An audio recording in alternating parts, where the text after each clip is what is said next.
বিসমিল্লাহির রহমানির রহিম। আসসালামু আলাইকুম।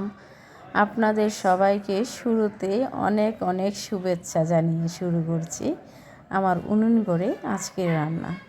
আর আজকের রান্নায় থাকছে একেবারেই সহজ এবং কমন একটা তরকারি, বা সবার অতি প্রিয়, বিশেষ করে আমার তো অনেক প্রিয়ই তরকারিটা, ডাঁটা। আর ডাঁটাটা আজকে রান্না করা হবে পাঁচমিশালি মিশানো গ্রামের মাছ দিয়ে। এগুলো আম্মু বাড়ি থেকে এসেছে, যদিও মিশানো, তারপরে এখানে সরপুঁটির পরিমাণটাই বেশি। আর নদীর মাছটা মজাও অনেক বেশি হয় এখানের চাইতে, কিনার চাইতে বেশি। আম্মু যখন বাড়িতে যায় তখন আম্মু তো এখানের মাছ খেতে পারে না। আম্মু বাড়ি থেকে মানে ভালো মাছ পেলে বা ওনার পছন্দ অনুযায়ী মাছগুলো পেলে আম্মু কিনে নিয়ে আসে।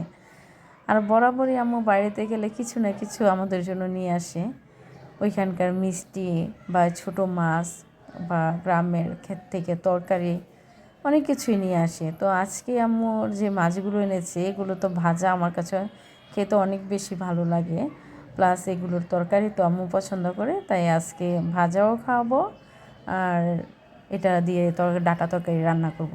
আর ডাঁটাগুলো এখান থেকে কিনা হয়েছে, যখন এনেছিল ব্যানে করে আমার দেখে ডাঁটাগুলো ভালো লাগছে, তো আম্মুকে বলেছিলাম যে ডাঁটা কিনে যেন তরকারি করা হয়। তো আম্মু আমার পছন্দ অনুযায়ী আজকে ডাঁটাগুলো কিনেছে।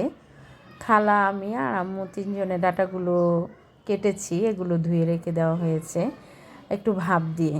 আর খালা সবসময়ই বলে যে ডাঁটার মাঝে যদি লবণ আর হলুদ দেওয়া হয় তো মানে কি এটা সুন্দর হয় না, মানে শক্ত হয়ে যায় আর সিদ্ধ হয়ে নরম হয় না। তাই প্রথমে খালা একটু ভাপ দিয়ে নিয়েছে আর পানিটা সেকে ফেলে দিয়েছে।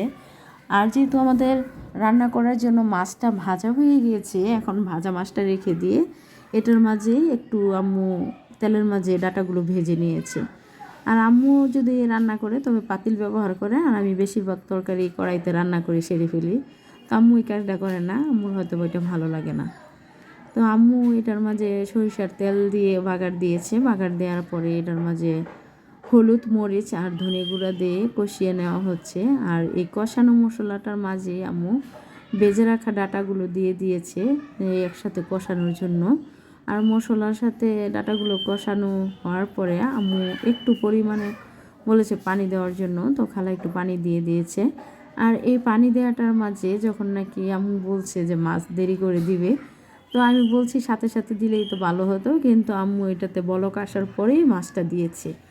আর এখন মাছটা যেই ভাজাগুলো খেয়েছি আমার কাছে খুবই ভালো লেগেছে, কারণ এখানে বলেছিল সব মাছ দিবে, কিন্তু যেই চাপলা মাছগুলো ছিল ভাজা ওগুলো আমি খেয়ে ফেলেছি, শুধু সরপুঁটি মাছগুলো তরকারিতেই ছিল। আর এই তরকারিটা আমরা এখন বেড়ে নিয়েছি, খাবো। ভালো থাকবেন সবাই, আমাদের জন্য দোয়া করবেন। আল্লাহ হাফিজ।